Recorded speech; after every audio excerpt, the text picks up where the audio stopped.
every Wednesday night live from Barge's Pizza. Brought to you by these amazing sponsors: Barge's Pizza, Shelter Insurance, Bill Grant Ford, McCarthy Drilling, Diana Andrews, State Farm Insurance, CNC Farm and Home Supply, Animal Care Clinic, Mid-Missouri Bank, HMI Fireplace, MD Lux, and Grand Missouri Bank. Now let's join Matt and Clay live from Barge's Pizza.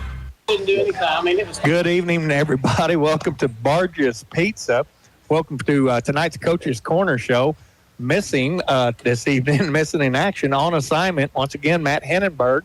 But I'm sure he's listening. I believe he is on the road, and I'm sure he's listening to us. Is he coming back for sure? Are we for sure he's coming back? I think Okay. he's coming back. All right. First off, I want to introduce, it's myself, Sutton Medley over here, Coach Clardy, head coach, Bolivar Liberators. We're going to go over a few things here this evening. We're going to review the West Plains game right off get-go. Before we get to that, I want to go ahead and thank all the other fine sponsors. We're sitting down here at Barge's Pizza, who's the presenting sponsor, but Shelter Insurance with Craig Lehman, Bill Grant Ford, McCarthy Drilling, Diana Andrews with State Farm Insurance, CNC Farm and Home Supply, Animal Care Clinic, Mid-Missouri Bank, HMI Fireplace, MD Lux, and the Grand Missouri Bank are also sponsors of the Coach's Corner show here. Brought to you every Wednesday night. We're going to have about an hour show here tonight, and then we're going to finish up with a little pizza at the end of this, Coach. Or a lot of pizza. Well, we didn't really come out very, very solid this past week. We played West Plains High School. We knew they were a good football team. They came into the game at 3-2 and left at 4-2. We came in at 2-3 and left it at 2-4. Where did you see the turning points in the game? Yeah, like you said, we knew they were a very good football team. They've shown that. We knew there was things we had to go out and do well. One was taking care of the football, and red zone turnovers has become an issue for us. That's something that we've really emphasized this week, and another turnover in the red zone after a good solid drive. Those things can't happen. Turnovers can't happen, but turnovers in the red zone has really kind of bite us this year. So really just us looking and saying, okay, what can we be doing better as a coaching staff, as play calling down there, but also we want to put our players in the best position possible where they can go out and be successful. So red zone turnover, or just turnovers in general, but they were extremely methodical in what they did offensively. Yes. They were very efficient. Their quarterback was 23 of 27. Had a few incompletions. One of them probably was a completion that they called incomplete on our sideline on a toe tap. And then one of them was a drop, and one of them was the pick six, which was a crazy momentum shift for us. And but they were just extremely efficient. We knew that they were going to do that. And he took what the defense gave him and just drove down the field. And we were trying to keep everything in front of us, just bend but don't break. And, man, they went on long drives. That's what they had to do to go down and score. So they were definitely ball control. Oh, yeah. Sutton and I talked about it with during the game and talked about it since. I was looking at the sheets that you sent me. Talk about balance. 38 runs, I think, and 28 passes, and they were 24-28. I don't think they threw a pass more than 4 yards away from the line of scrimmage either direction. Yeah. There was nothing downfield. And, one of those passes did end up with that, you said, that interception.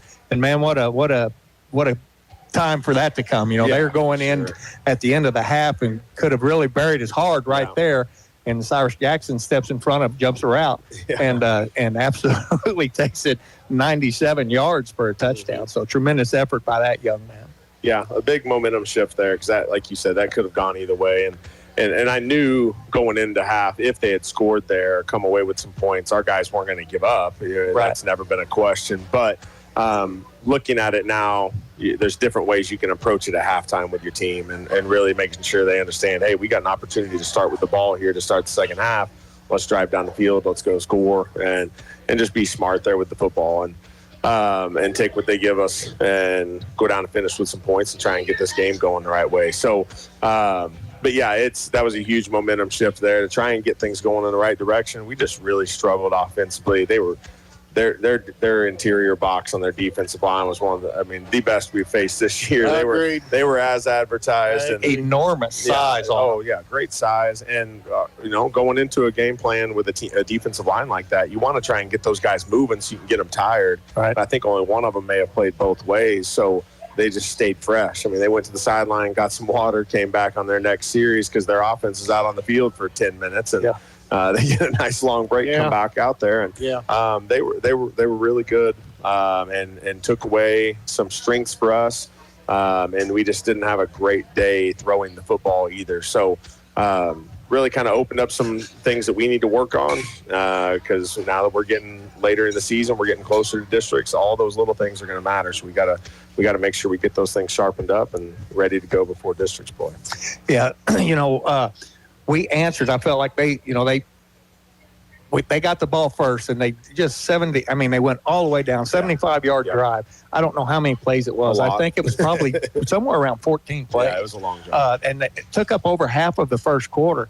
And I thought, I'm thinking to myself, another ball control team like Branson was, But what an answer right off the get-go. We take the ball. I think we get it at the 26-yard line after the kickoff. First play, I'm sitting up here calling formation, who went right, who went left. All of a sudden, Banner is gone from the shotgun position, and he went to a flanker, and Nichols is back there in a wildcat, and what a fake he had, and just pretty much goes untouched all the way down the field. There was a receiver down. He was at 26, but there was Paul Bliss, and he was about the 50-yard line, and he was still blocking. He was still blocking when Nichols crossed the goal line. It was one of the best downfield blocks I can recall seeing. But I'm thinking, all right, we're right here. Yeah. And that was part of the goal was, hey, if we can keep their offense off the field, we want to try and do those long drives as well and get those D linemen tired. But we talked about it during the week. I told me and Coach Claybo. Coach Claybo was like, hey, we're either going to have long drives or it's going to be a quick score because, we've run that play about 4 or 5 times at SBU over the years and always had success with it. It's always one you call from the sideline, and there's other wrinkles you could do off of it, so they can't just expect that. And somebody had them in the backfield, like the best that they could have shifted and lined up to it, they did. Yeah. And they just one of their D linemen ran right into him. Luckily, Evan Nichols made a miss and just keep going and took it to the house. And like you said, that was just great downfield blocking by Paul. And we've been saying, you guys have heard me say it, be the reason. We want those guys to be the reason for those long touchdowns. And he was the reason on that play. He was. He did everything he could to get Evan into the end zone. So that was a great way to answer. But the sustaining drives is really what kind of got us on the day. The first quarter, by my tally, West Plains had the ball for 10 minutes and like 55 seconds, and we had the ball just that one play. that one play, and it went. Then they score again before the end of the first quarter. Let me see here. They scored at the end of the first quarter, and then they came back again and scored again, making it 21-6. Then once again, Nichols, I think, threw a spark to us. They do a kickoff, and we had it. So can you remember that it bounced down there or kind of misplayed, but he picks it up and takes it back 52 yards, and we get set up in their territory. Yeah, that was the last time they kicked to us. We've seen that multiple times this year. It's the same mentality we have. We're always, if they've got a great return team, we want to make them prove to us that they can beat our kickoff team. Right. And I've always had that mindset before we adjust our game plan. Sure. And after that kickoff return, they started squibbing everything and sky and stuff because they did not want to kick it deep to us again. And whenever we come off the field, I was like, hey, that's respect to you guys and what you guys are doing. So, but no, that was huge. Anytime we can get, but that was going into the game. That was one of the deals as well, is win the field position battle. And kickoff return helped us. Right. Punt did not help us, shifting the field and flipping the field. I mean, they had a short field multiple times. That really puts our defense in a tough bind because the defense goes right back out on the field, and now their back's against the wall. They got to try and put the fire out and get the defense off the field, at least hold them to a field goal. They had a really good kicker, so we knew that was an opportunity for them as well, already being in field goal range when they get the ball. So we got to do a much better job there punting. Wyatt's learning, like we've talked about. Jake Mayberry came in at the end of the game and had a great punt. Yep, he did. I think he put him down inside the 5-yard line. Right. So, there was a spark there. He's learning. He's practicing that as well, trying to do that and play linebacker and scout team O-line and help us in a lot of different spots. But guys are stepping up. Freshmen are stepping up on Friday nights for us and doing some really good things for us, even in special teams. So what I noticed was so far this season, we haven't had that big play. We just, not that one that's like, oh my gosh, here we go. This is going to be it. But what we have had is nice sustained drives, like you're talking about, 6, 7, 8 minutes, and getting 2 touchdowns, 3 touchdowns a game out. I think we're averaging right at 19, just low, just somewhere in there. Yeah. So we're getting that. This particular game, we really didn't get that sustained drive, but we had the big plays. Yeah. We had the big kickoff, then we had another good return. Yep. Then we had the interception. Yep. The balance there. Yeah, you got to put them together. You got to put those together, and also you talk about those long sustained drives, but we've also had 4 turnovers inside the red zone. Exactly, and that. You'll understand one of those. Somebody's going to make a mistake, but it's just happened too many times. And those did his arm get hit or something going up? Because the flight of that ball just seemed different. I think it was him at the last second thinking, I don't want to throw this. Because, he saw somebody late. He understands the progression. He knows that. Yeah. And he's an extremely smart football player. I know whenever he sees that, you draw that up, you put it on the screen, everything, he can tell you exactly what his progression is. And I think he just lost sight of that corner. Corner bailed on that. The first read is the corner. Right. He's not looking at routes. He's looking at defenders.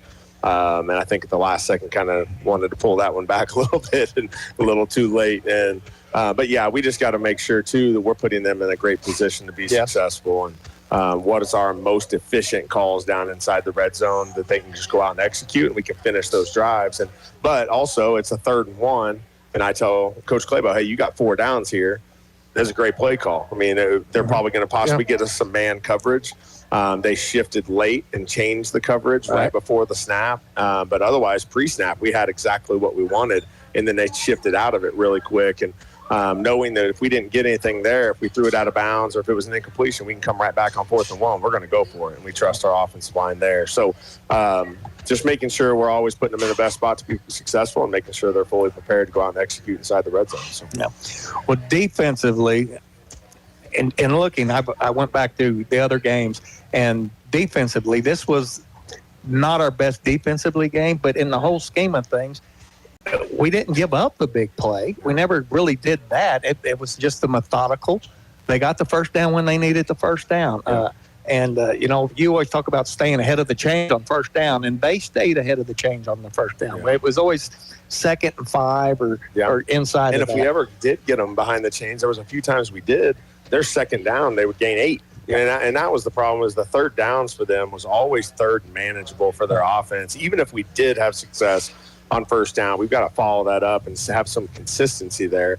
And then 2nd down, they were great. There in the first quarter, they had a couple 2nd and 8, 2nd and 10s, and they had big 2nd downs. And they either got the first down or just they threw that, because we would stuff them on a run on a first down in the backfield with a couple guys, and then they come back on 2nd and 10 and throw that little hitch to number 2 receiver, and he turns it into an 8-yard gain. And it's being very methodical and kind of stole kind of our mental approach of where can we steal 4, and they were finding where they could steal 4, and then you trust your athletes to get you more than 4. So now that number 24, last name Taylor, I believe. He's a good player. Good player, very solid player. Runs hard. I guess I marked down the wrong stuff. I thought he sustained an injury the week before. No, I must have just marked the wrong one off. Number 21 and number 1. Okay, number 21. Okay, I had it wrong. I was thinking, man. Yeah, one of their coming off an injury. He was getting with it. No, he was very healthy going. He looked 100%. He was tough to come bring down. And that's the great thing about their offense. Their quarterback made great decisions. He's got several athletes he can get the ball to out in space that he trusts. But then he's also got that running back in their run game too with that big offensive line. Yeah. And they're very well-rounded offensively. They can come at you a bunch of different ways too, with going out and empty, shifting guys back, lining them up in the backfield, and then running plays off of that shift. So just a lot of different things, ways that they can attack you. And Well, we didn't want to give up the big plays. We didn't give up the big plays, right. but there's several missed tackles where we had opportunities on keeping it in front of us like we wanted, and then those missed tackles turned into first downs when we had opportunities to get them off the field. So the quarterback moved really well with the ball too. When he had to, he could do. He could do a lot of good things, and he could throw on the run too. Yes, he could. He was doing a lot of good things, and that touchdown that just went off the guy's fingertips, they possibly could have had a touchdown. That was a great throw on the run from right to left, and then with the drop that his I don't know if it was his backup running back or if it was one of his slot receivers that dropped it. I mean, that was on the move from left to right. Just threw it to him on the money, and he just dropped it. He just dropped it. He's a pretty good player. He's a good player. No doubt about it. No doubt about it. Well, Sut, you got anything else? The overall health is kind of a little shaky. But that's kind of to be expected this time of year. I mean, everybody kind of goes through that. But you get bad news, you get good news. But basically, we're just kind of trying to get everybody healthy for the last week or two. Second half, man, we were calling out special teams units to take the field, and I was calling out guys, and I was so-and-so's out. Well, he's already a backup over here, so he's starting now. And I'm like, okay, it's not just look at the sideline. I'm like, hey, you, come on, let's go. And pull somebody out. And I was like, guys, and somebody comes off the field after a long drive, a defensive player after a long offensive drive for West Plains, and they're like, hey, Coach, I need a breather. I was like, listen, I don't have anybody else. I need you to go. And they're like, I got you. And they're ready to go. So I love that mentality. Yes, but now this week, hey, we're preparing everybody. Like I told all of our JV guys, it's like, I know you played in a game on Monday, but you're gonna have to go right out there on special teams on Tuesday and possibly get us through a lot of special teams reps and help our players out that need to come off the field for one or two plays, get a drink, and then go back out because those JV kids are balling right now. They're having a lot of fun. Been hearing some good things about that. They're having a lot of fun and playing with a lot of swagger. So just really want to get them some more experience, too, late in the season and get them some special teams reps. So next year, whenever that time comes, they're ready to go, and they're not worried about it at all. Sounds good. Well, I'll tell you what, we're going to stop it right there for right now. I'm going to send it back to the station for just a little bit here. So you're watching Bolivar Liberator Sports, more importantly, Coach's Corner down here on Wednesdays. And you're listening on Your Country 99. Is anything better than a hot, cheesy slice of pizza fresh out of the oven? Barge's Pizza in Bolivar believes great pizza is meant to be shared. Grabbing lunch with coworkers, feeding the whole family, or surprising a neighbor just because. There's one golden rule. Be nice. Share a slice. Bubbling pepperoni to fresh margarita with mozzarella, basil, and fine ripened tomatoes. Every bite's made with love and meant to be shared. Make someone's day delicious. In Bolivar, south of the square on Main Street. Barge's Pizza. At Animal Care Clinic, they're not just another veterinary clinic. They're your pet's best friend. Their team, led by Doctors Levin and Lindsay Roten, offer top-notch care for all animals, big and small. From intensive care and checkups to pet supplies and grooming, they've got it covered. Keep your furry friend healthy and happy. Schedule an appointment today at animalcarebolivar.com. That's animalcarebolivar.com. Animal Care Clinic. Their name says it all. Mr. Google wants you to think you can fix your car on the internet. If you can just figure out what's wrong without talking to those greedy dealers, you'll save lots of money. At Bill Grant Ford, our appointment book fills every week with people who started on Google. And you might be surprised to know the labor rate in our shop is not the highest in town. What we can do for you is bring experience and training to a world filled with internet noise. We encourage you to be informed when it comes to maintaining your vehicle. And when your vehicle starts asking for help, see why it's better in Bolivar at Bill Grant Ford. Hey gang, wherever you are, CNC Farm and Home in Bolivar and Lebanon has you covered. Complete clothing department for both men and women. Their hardware, electrical, and plumbing departments have what you need to get that job done right. For the farm, CNC has fencing supplies from pipe gates, hog wire, and animal health supplies. And for our furry friends, CNC has toys for cat and dog food and, of course, dog houses. You can depend on the Colemans at CNC Farm and Home in Bolivar and Lebanon. Hey, this is Paul at CNC Farm and Home Supply. If you have the questions, we have the answers. Welcome back to Barge's Pizza, just right off the square here in Bolivar, Missouri. We're here with Coach Clardy, the head coach football coach for the Bolivar Liberators, Sutton Medley, and myself. We've got Hillcrest coming up this week, Coach. What are we seeing there? What do you know about them? Well, I know, one, they are 0-6 and hungry for their first win. And dangerous. Dangerous. I know it. Yeah. And And when you look at their games too, you can see how close they are. And I know the score doesn't necessarily show it in some of these, but they're playing good football. It's just playing consistently. They're going through some of the stuff we're going through in certain phases of the game, but they've got a lot of athletes. And one thing I've noticed too, those guys play extremely hard, and they've got some size too. So like whenever we played Parkview, we talked about their athleticism and what they could do and how hard they played. But these guys have a little bit more size to them and different ways that they can kind of attack you. So we just got to, for us, we know how hungry they're going to be coming into this one. They're not just going to lay down. And they're going to do everything they can to come in and get that first win of the year. So we just got to have it. We've had a great week, but there's a lot of different ways that they can attack us. We feel confident in what we can do against them in all three phases, just like they're going to come in with that confidence as well. So really good football team, and I know their record does not show it, but they continue to get better. They continue to improve week after week. After a slow start, they've started to put some points on the board the last couple weeks and have some more success offensively, kind of really find out their system. And they put some points up versus some good football teams too. So that's something that we've seen. Yeah, I was I pulled up their schedule earlier today and printed it off, and their losses. I'm not really familiar with Van Horn, but they played Rolla, which is a really they're typically a really good hard-nosed football team.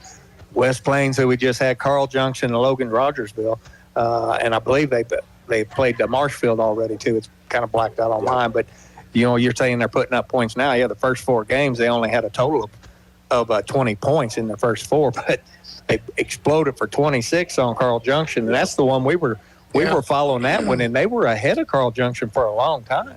And Carl finally got in gear and took them, and then they put up a couple touchdowns on Logan Rogersville, which seems to be like they might be the team to beat in our conference. Yeah, and they do a lot of things too to use that athleticism. So like you won't see them line up as a kickoff team and kick it deep. I mean, they're going to kick an onside every single time. And they're going to line up in different formations and make you adjust. And I don't even know that they call it from the sideline, or if they just line up and their kicker or their coach may signal it where the weakness is in the return team or the hands team, and they're going to try and exploit that. So they got an onside kick last week. They've gotten 3 of them this year. They got 1 last week versus Log Rock. So that's something we've been practicing a bunch this week to prepare for that. Obviously, I know our kickoff return team can go back and execute well on all of our different returns that we have going into a game, but that's something new for us. We haven't had to work that's the hands team you work once, maybe twice a week. Right. And it ain't for a 5-minute section either practice. It's 1 rep and you're off the field. So this week it was a 10-minute session just to make sure we're prepared. And then, special teams wise, they've got a couple kids that can change the game. Number 12, I don't know how many blocks. He has at least 3 blocks this year on field goals. And I tell you guys this all the time. The first thing I do is turn on their PAT field goal rush to see what kind of team they are effort-wise throughout the whole game. And those kids go hard. It didn't matter what time of the game it was. They're blocking field goals in the 4th quarter because they go hard. And it just shows credit to, one, their coaches and their culture of their program, and how hard they're going to go for each other, even late in the game, if they're in the game or not in the game. They're going to play hard. And yeah, number 12 is always finding himself in the backfield on a PAT field goal. So I tell our guys every time they take the field, this is a 2-second fight. You got to win that 2-second fight, and that guy's going to be bringing it. So there's a lot of ways that they can change the game special teams wise, and we can't let that happen. We've got to win the game in special teams. We've got to win the field position battle. If they're going to kick an onside kick, we've got to field it, and that's going to get us the ball close to midfield. That's a great starting position for our offense. Scoring percentage jumps up drastically when you're not back in the 20 to 25 yard line range. So we've got to make sure we win the field position battle, and it's just going to put our offense and our defense in a much better position to be successul, and then we got to finish drives in the red zone. But yeah, they've got a lot of athletes that can change the game, and in different ways they can attack you on both sides of the ball. Okay, so the athletes, I'm thinking of the speed and the skill position and everything. What kind of size they got? we didn't get a copy of their roster this week. So what kind of weight are they going to be bringing on the front line? They've got some big guys on the front line. Skill wise, not as big. They've got a few receivers that have got some size and weight to them. Their quarterback is pretty efficient player, number 16. He's also their leading rusher. He can hurt you multiple ways. He can throw the football. He can run the football, obviously, pretty well. They try and spread some things out and get just their running back and their quarterback out in space. They've had 3 different QBs throwing the ball this year. Different guys come in the backfield. Number 1, I'll step back there, do some really good things, too. Not as much of a runner, but he's an efficient passer.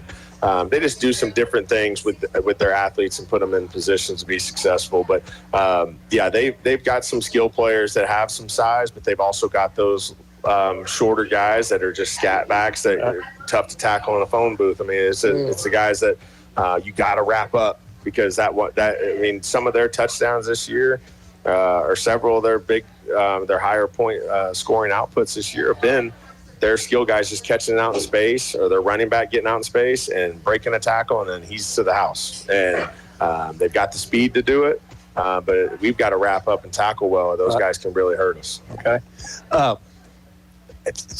So, do you remember last year, didn't they have that one that they would kept putting back in the Wildcat?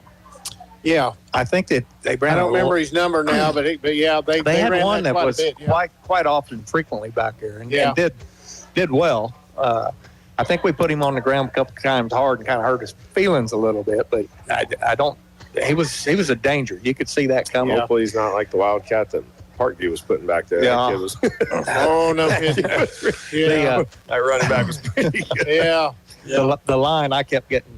I was asking about size. I was getting texts from saying that number 70, there was no way that kid was in high school. That was a 300-pounder this past week. Yeah. Oh, my goodness. There was a reason there was multiple college coaches on the sideline from different schools watching that game, and their defensive line was probably a part of that reason. So I would think so. Well, let's see. What else we got, Suddy? Well, we've covered this coming week's game. The injuries are talk a little bit more about the injuries there. Yeah, so, I'm not going to go into too much on those, but, the way we talked to the players this week, we do have some guys banged up. We're getting to that point of the season where my weight room has kind of shifted from, maintaining and strength building to more rehab and recovery type setting, just so they stay as fresh as possible going into it.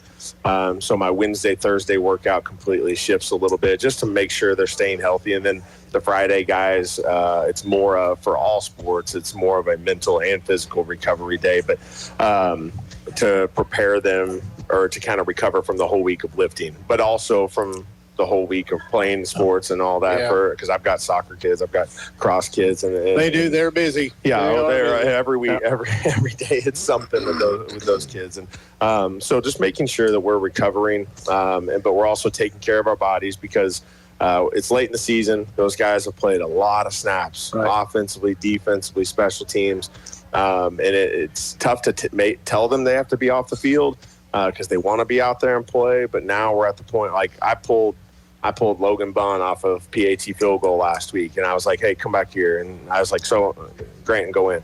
And Logan came back, he's like, what'd I do? I was like, dude, you didn't do anything. Like, he's like, so can I go back? I was like, no, just relax. Like, go get a drink of water in the game on Friday night. It's hard. His motor was running. His motor was running. You got to love that attitude. I know. And they're all like that. But there's also guys that are on the flip side of that just want that opportunity and are ready to show you what they can do. And the more times we see that from them, the more we can trust those guys to go out there and make the play on Friday. So we're at that point of the season injury-wise where, we're banged up in some positions, and we've got some guys still playing both sides of the ball. But now we've got some backups that have earned starting roles on defense or offense, and now they're getting majority snaps on both sides of the ball because that injury that they're replacing was somebody playing both ways. So wonderful teaching tool. Wonderful teaching tool. Without a doubt. And it's really hitting us from the skill position. And O-line, we've stayed for the most part, O-line, D-line healthy. Those guys, and I think it's a testament to how they've worked over the years in the weight room to prepare themselves for that. Sure.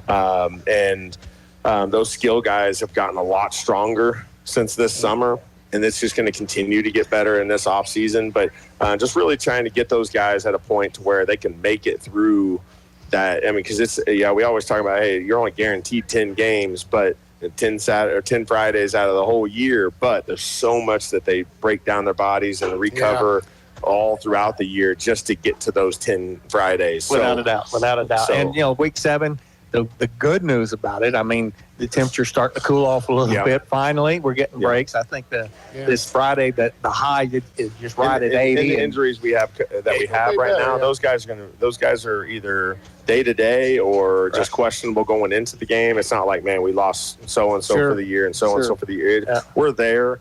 We just got to be smart about not rushing them to get back. Right. And we want them to come back and help us win games, but we also got to be smart about it and get those other guys reps whenever they get an opportunity to go out and show us what they can do. So. Now, Coach, last week, after your Thursday afternoon practice, you made your way over to the old football field, or the middle school. The middle school. Yeah. I happened to be over there watching. Noticed you came in a little bit late, which you do because it starts early and you got there late. Noticed you eased yourself down to the huddle and drew a play up for us with about, what was there, like 15 seconds, 16 seconds? Like we'd had no time left. And I have to report the first play didn't work that well. We dropped the ball. Second play, however, with 12 seconds, went for 77 yards and a touchdown. Yeah. I don't know what you call that, but I'm going to tell you what I call it. I'm going to start calling. We used to have a coach here named Redford back years ago, and he had a couple of plays, and they called it the Redford Special. And it wasn't that type of play, but it worked once every 3 or 4 years. It worked. So we're going to call this one the Clardy Special, I think. Well, so I got down to the sideline, and I was like, man, I'm just here just in time to see the end of this game. And I saw the 2-point conversion as I'm walking down to the field. And we get the ball back after that 4th down stop by the defense. And Coach Cole comes up to me and goes, hey, I want you to draw up that play that we ran at SBU, the last play of the game. I was like, save the game? He's like, yeah. It was called Save the Game. And I was like, okay. I said, you got something for me to write on? He's like, and he's looking around, and the trainer goes, I got a notebook. I was like, okay, go grab the notebook. He brings this, like, it's this bit, it's smaller than a note card. So all the guys are around, and I'm drawing this up on a little note card. And, like, it's tough for any age group, even college, to draw something up like that and go out and execute it to perfection. And, man, like, I'm telling Henry Taylor to run the dig route, and CJ, you got to run an 8-yard dig, but you got to be really patient because you got to let Henry catch it. And then Henry, once you catch it, you're going to toss it, and CJ's going to hit it running full speed. The running back, I need you to protect slowly and then leak out just in case CJ needs to pitch it to you. And, like, it didn't get to that point, but every single player did everything we asked them to do on that play to perfection. And it worked. Once he hit the edge, I was sprinting down the sideline. Well, it looked to me like on the replays that I've watched it, you may have beat CJ into the end zone when you took off. You were moving. I was more worried about running somebody over because that sideline. There's no coaches, players box. It's all just one box, and I was sprinting. I was afraid I was going to run somebody over, but no, I was thinking about, okay, maybe we can run like a 17 Revo or something like that, run some type of stretch reverse with CJ, and just get the ball in his hands and let him try and get to the edge. And Coach Cole came over and he's like, hey, draw that play up from – because he coached with me at SBU for It was a great play. It was a thing of beauty. Yeah, all the players like great. You described the play, and you said when it was and where it was, but you didn't tell them what team it was. It was the seventh grade. Bolivar's middle school, 7th grade. Man, outstanding. They're having a lot of fun. 8th grade's still rolling, and JV's rolling they are. too, I'll tell you what, those kids are. They play on Thursday nights, and they're fun to watch. Yes, they are. That's awesome. Fun to watch. That's awesome. Well, listen, we're going to take a break again. We're going to send it back to the station for just a few moments here. So you're watching Coach's Corner on MoseSportsZone.com and listening on Your Country 99. Let's face it, renter's insurance isn't top of mind until, well, it's top of mind. That's why it can be important as a renter to make sure you have the coverage you need at a price you can afford, because you've worked hard for your stuff, right? Your local State Farm agent is ready to help you choose the right renter's insurance that best fits your needs without the headache. Let's start helping protect your stuff with renter's insurance from State Farm today. Diana Andrews, 326-2636. your local bank stop feeling local? Hello, this is Matt Hennenberg with Grand Missouri Bank. At Grand Missouri Bank, we are proud to be the only locally chartered bank in Bolivar, with local owners and decisions made right here at 1630 South Killingsworth. You'll always work with our friendly, experienced team. From offering personalized financial services to building lasting relationships, whether you're borrowing or depositing, we're here for you. Come see us at Grand Missouri Bank, Bolivar's true community bank, member FDIC and equal housing lender. HMI Fireplace is here to serve your community and promote local youth sports programs. It's in HMI's history to keep your home safe and to be on the ball when winter strikes. Come into HMI Fireplace and let them write up the best defense for Old Man Winter today. Look them up online at HMIFireplaceShop.com or give them a call.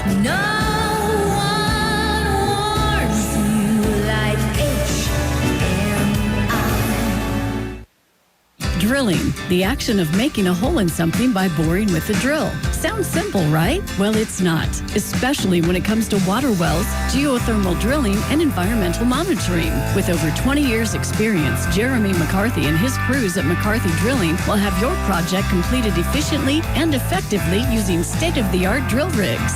Don't leave your drilling to just anyone. Contact the experts at McCarthy Drilling in Halfway. McCarthy Drilling done right.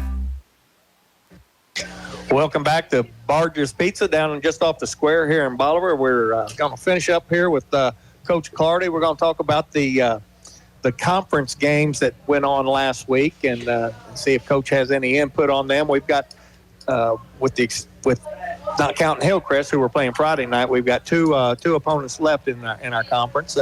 One of which played Hillcrest this past weekend, and it was 55-13. Logan Rogersville beating Hillcrest. You seen any film on them? Yeah, we watched that game. We've seen Log Rock now play our opponents several times, and they've got some electric offensive players that can get behind you. A great receiver. I think he's only a sophomore. A great running back. So a lot of different ways they can score, and they've shown that throughout the season. It's usually a high-scoring affair if they're out there. I think they have been putting up a lot of points all year. Yeah. Then we had our Branson was taking on Marshfield. Your old high school playing days. Branson took care of business with them, beating Marshfield 49-18. And I believe was that in Branson? Was it on the road, or do you know? I don't know. I can't remember where I saw that one. I watched a little bit of it, but that was on Friday night or Saturday morning whenever it first got put up. But that's the wrong week to draw Branson right after they got upset by Parkview last week, and they probably got some things fixed, and we're ready to go. So the other conference game, conference opponent, this one really surprised me. It was a battle of some number ones here, but with Carl Junction and Seneca. Seneca ranked number one in their conference or in the state in 3A, and taking on Carl Junction, who, I really kind of thought they might be the team in our conference this year, but they went down to Seneca and got thumped pretty good, 42-7.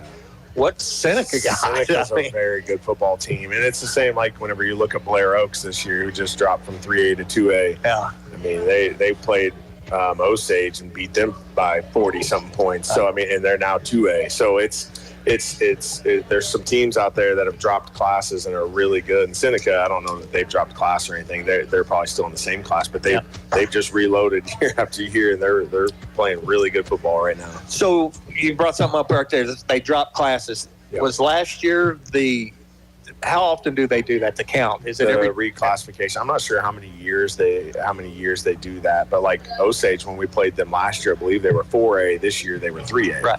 And Blair Oaks, that has usually been 3A, dropped to 2A. And must have taken place last year, because I know. And we're one of the smaller 4As now, right, in the state, but also in our conference. I think us and Log Rock are only about 20 students away from each other. So both of us smaller schools. Obviously, Branson in our conference is 5A and a very large school. So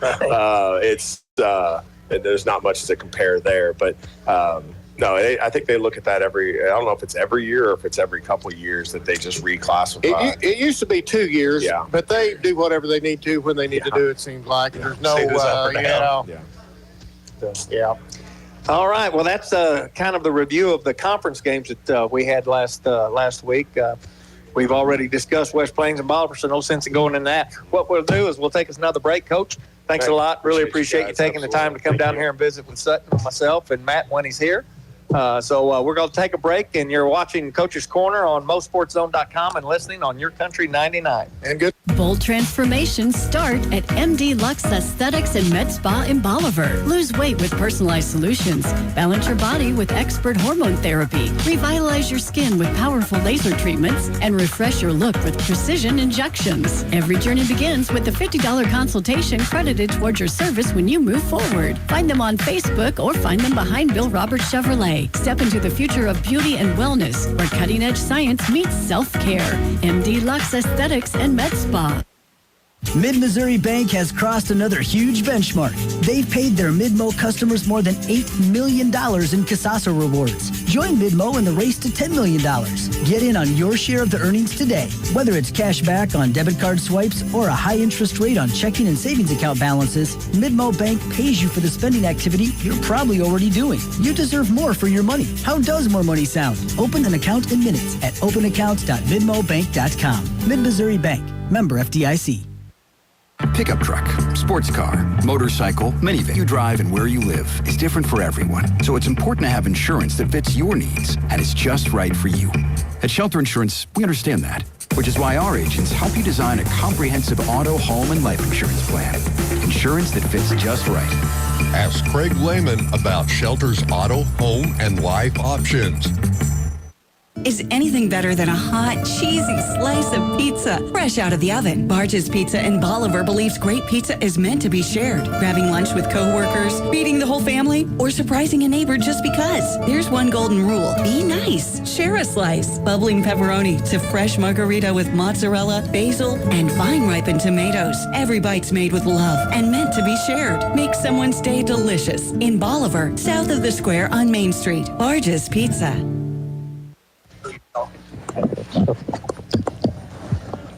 Are we ready? Yep. Welcome back to Coach's Corner, being held down here at Barge's Pizza, just off the Bolivar Square. We've got Coach Ron Bandy and Coach Nathan Painter, the boys cross-country coaches for the Liberators, and we've been sitting here kind of visiting with them, and they've been having quite the last week and a half, 2 weeks. The one that comes to my mind real quick is the dam run. Dam run. Yep. That was a sweep across the board, wasn't it? It sure was. It sure was. Those kids just absolutely love that race, and you can't hardly. It's a coveted medal because. Do they still finish it straight up that big? Well, they start straight up. They started back uphill. Okay, yeah. But that hill's steep. You might tell them where this is at. It's at the Hermitage outlet access, I guess, so where the campground is on the bottom ground, and they start on that flat area there, and they head straight up the side of the dam and then head out into the wilderness. And it's true cross country. We see them once or twice, and they're off to the races, and then the coveted dam medal, like it says on the back of it, says the dam invite. So that's awesome. It's a beautiful area down there too. It is awesome. It really is. Yeah. You've actually had a pretty good decade or two. How long have you been here now? This is year 18 for me, and we've been truly blessed with some great kids and just a great program. Coach Painter is now got to step in the fold. He's actually, him and his group of boys that went through, they kind of helped change things for the program and for the better. And their goal was with those Skopek triplets and Spencer Williams and those guys, and they sat me down. They're like, we're going to leave this better than we got it, Coach. And they sure did. And they just kind of set a standard then, and it just kept rolling, and now getting him back into the fold. And this year I stepped out as the boys head coach and just kept the girls team, and he's now the head boys coach. And as I start to transition out and go to greener pastures, I guess. The passing of the torch then, basically. Very good. Very good. Awesome. Very good. That's a pretty big torch you've got a hold of there, Mr. Painter. Yeah, we used to talk on runs about there's 3 coaches we never wanted to take over for. The West Plains coach would be hard, Festus, Missouri, and then for Coach Bandy, and then I walked right into that. So the coach of West Plains, was that Dixon? Yeah, Joe Bill Dixon. Yeah, he's a kind of a legend type of guy down there. A little more than a legend. He's something else. Yeah. Is that some kinfolk of yours? No. Oh, okay. Well, not that I know of. Okay. That's, down in that country, anything's possible, and that's where I grew up at, down near there.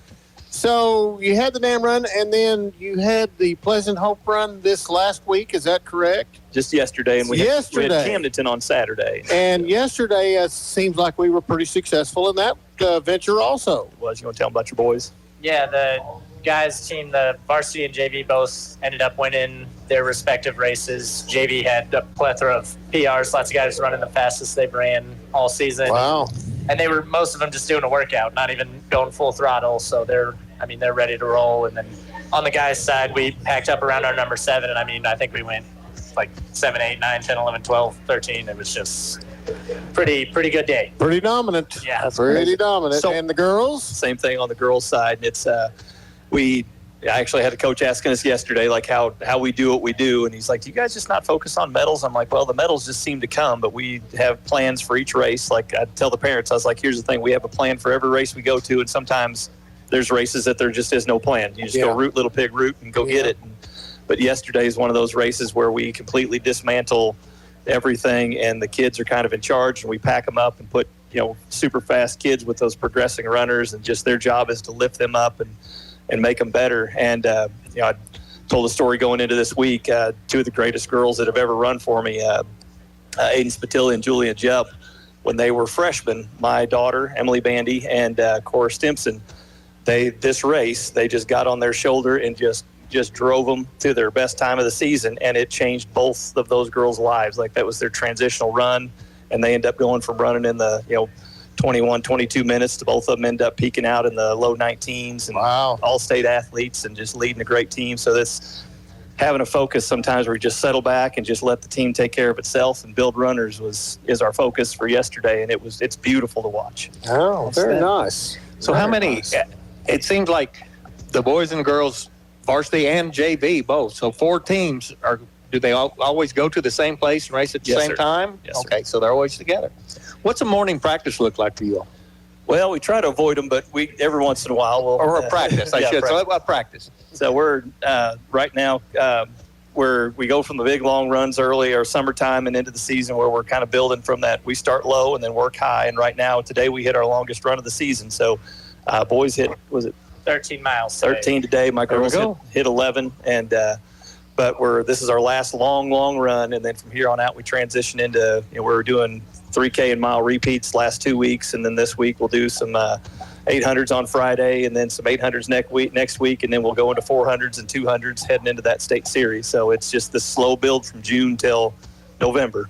Wow. And you're looking to peak out about 2 weeks from now? About 3 weeks. 3 weeks from now. Okay. We have been truly blessed. When I was early on coaching, it was trying to peak them at that district race. And, we're at a place where the kids are, if we're not going to state, something's wrong. So we hit that peak, heading into districts and through into state. So their best races should be at state. Okay. Sounds good. I know early in the mornings, and not real early, but I live not too far from the school, and it's not unusual to look out and just see just a string, a herd coming by my house, and then they go up on 425th back over to D, or I'll go down to the stop sign at Division and just sit there and just let them come through. And it just was like, man, how many of them is there? How many are there? How many you got on boys? We're pushing 20, almost 25. Wow. I think they got 25 boys, and I've got, 15, 16 girls. So it's a mob of bodies. Yes, it is. Well, when you first took over, that's the first thing we noticed. After a little while, we noticed we went from seeing 3 or 4 kids running to 20 kids running. Yeah. And then your numbers have been astounding since you took over, basically. Thank you, sir. That's that. Well, like with Coach going through, like the kids buy in, and I'd consider myself just a cheerleader. I just lift those kids up, and then they do the rest. There's sometimes, I was telling somebody the other day, they were asking about recruiting kids. I was like, I don't really have to, and sometimes you just got to learn when not to coach. So I had my 4-back girls team in 2016 that won the state title, and they were faster than even Class 5 schools, and I literally just stopped coaching them about mid-season. I just tell them the workouts and just say good job, and they did everything else. Like all I had to do was just be there, tell them I loved them, and they did everything else. That doesn't come along very often. No, it's truly a blessing, but we've been blessed with that a lot. We just got great kids in this town. Outstanding. That's a tremendous piece of coaching when you could just know to step back and then do it. That's hard to do. When you're coming in and saying, well, we swept this run, we swept this run, we swept this run, and just boys varsity JV and girls varsity and JV. It's just, now do you have people that are competing for that number first place, amongst yourselves? Are you do you have the one dominant on and the other ones are coming in second, third, or are we sweeping the places too? Or is it is a team deal, right? It is. It's the scoring on it's a little, I guess it's like golf. We're going on the low ends, what you want. So you get first place, you score 1 point. So 15 points would be a perfect score for a meet. Okay. And so there's not just that low score element too. So yeah, we're fighting for places, but then there's then you get into kind of the time spacing where you want like your number one runner, and we run 7, but we score 5, and your 6 is the tiebreaker. Yeah, okay. And we've had that happen a couple times where that 6 is critical, and it's been the difference between us being 5th place at state and having a trophy. And it is to me the greatest. Shouldn't really be scoring like that number 6 kid. They kind of know their race really shouldn't mean anything, but then all of a sudden, like, it means absolutely everything. Yeah. And one of the greatest teams I ever coached, my 7, who's that kid that is just there. They just call him a pusher. And this kid looked at me. He's like, and he would be probably anybody else's top 5. And he's like, I'm going to beat everybody else's top 5 today as our 7. And I'm like, and that was at state. And he did. He beat everybody but 2 teams. And it's beautiful to watch that team growth and how they work together and lift each other up and fight for that score, and then trying to get that number 1 runner at their pace where they're just blowing the doors off everybody, and that 5th runner tries to be within a minute of them. Wow. And if you can close that down to 60 seconds or less, you've got a team that's about unbeatable.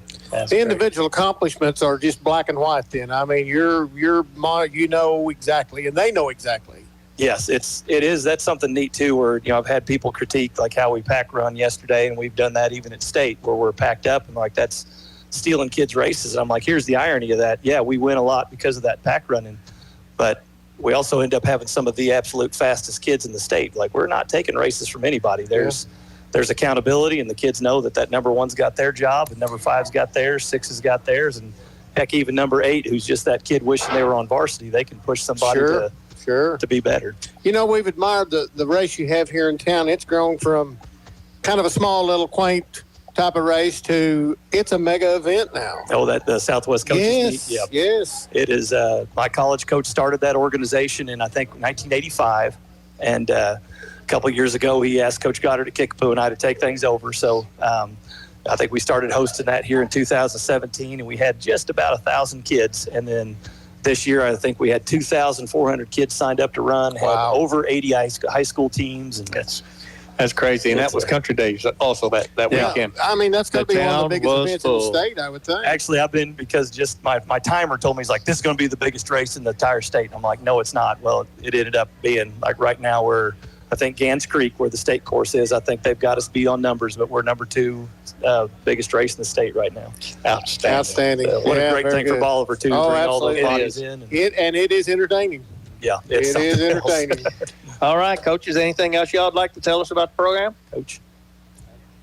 What about your seniors? Who's your seniors this year on the girls? So, ladies, we've got Emma Howes is our top runner, just grease lighting in there, and she's got Tessa Ludden and Sophie Stimson and Kai Thiessen with them. Just a great group of young ladies. And Coach, who are yours? Guys' side, we got Knox Pestel and Avery Wooderson. So, again, just 2 outstanding guys, great runners, great individuals. Knox, great at lifting people up, getting the kids motivated. And then Avery, we call him our vibes guy because he comes in, and whether the race is Hermitage Dam and it's as hard as that, or it's Camdenton and it's flat and easy, Avery is smile on his face, gets everyone ready to go. He loves to compete then, doesn't he? Yeah, that's good. Loves it. That is good. So your girls, they've been with you probably since 7th grade, I would guess? Yes. Okay. That group of senior and the girls boys as well, I would say. Yeah. It's neat to have a kid, get to watch them grow from just little bitty old squids all the way up to young men and women. Yep, and he's one of them. I was telling somebody the other day, he's I've had Coach Painter in my circle since he was in 4th grade. Came with his older brother to practice in the summer, and I couldn't get rid of him. And still can't. Still can't. All right, Melissa, thanks a lot for coming in and giving us an education on this. Absolutely. Guys, thanks for having us. Best of luck for the rest of the season. Yeah, Thank you very much. Yeah. All right, we're going to send it back to the station for a couple moments here. You're watching Coach's Corner, brought to you by Barge's Pizza, and you're watching on mosportszone.com and listening on Your Country 99. At Animal Care Clinic, they're not just another veterinary clinic. They're your pet's best friend.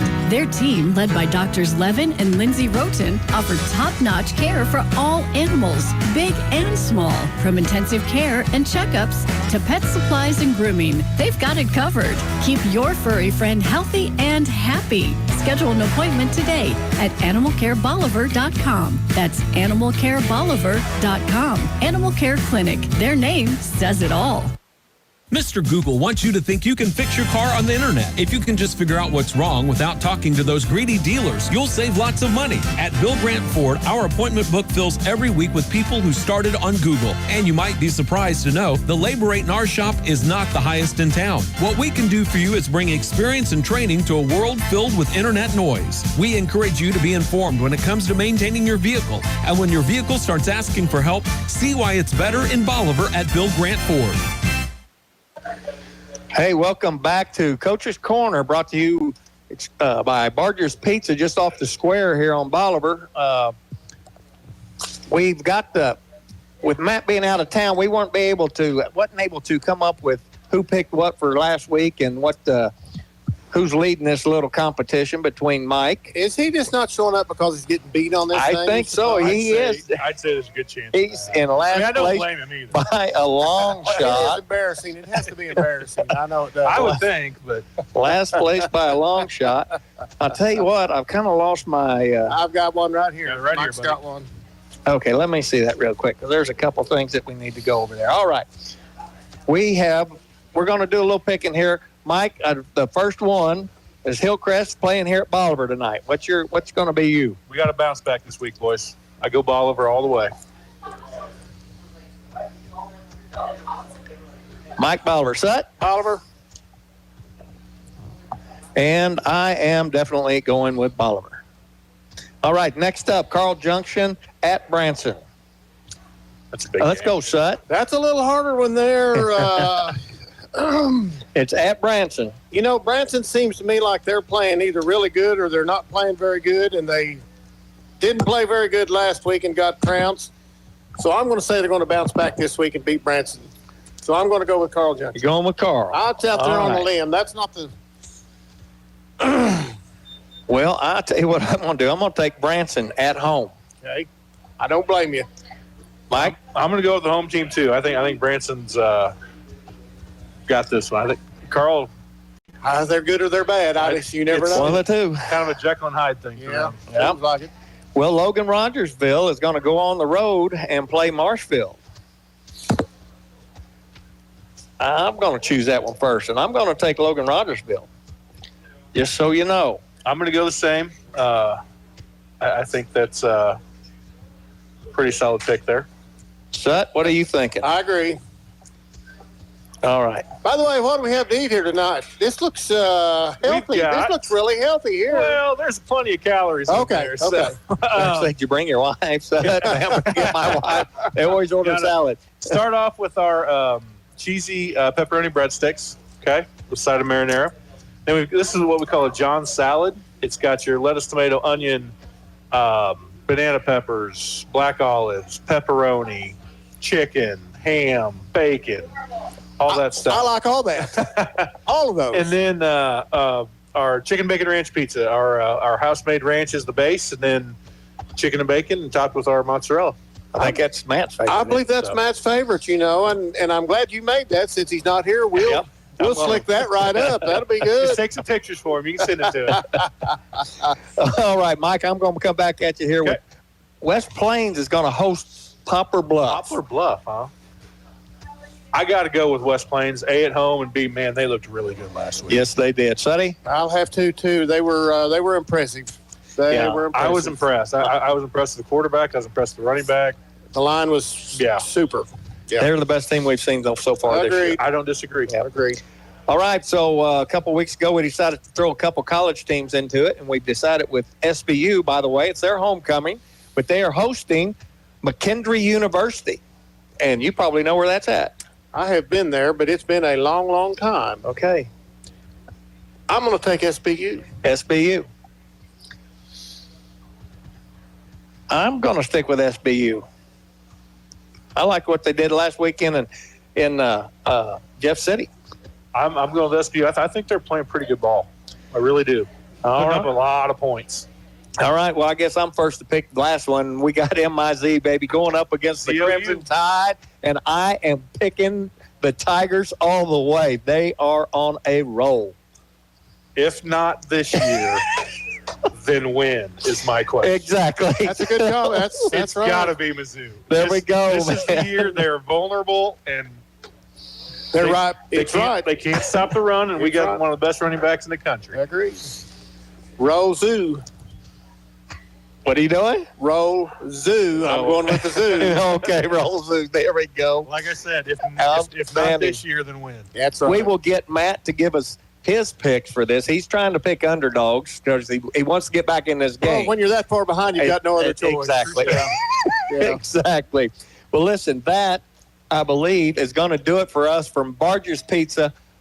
Tune in Friday night for Hillcrest Bolivar game, and then next Wednesday again down here for the Coach's Corner. And we will have the buffet after the game this week. And Yes. Let's get a win and get everybody out here and so do some celebrating. Exactly. This is the last home game. Am I correct? That's correct. Well, At least depends on on schedule. districts. Depends on district. It is senior night. So Yep. come early because Okay. they're going to announce the seniors. Okay. All right, folks. Listen, you've been watching the Coach's Show on mosportszone.com and listening on Your Country 99. Good night and have a great, great week.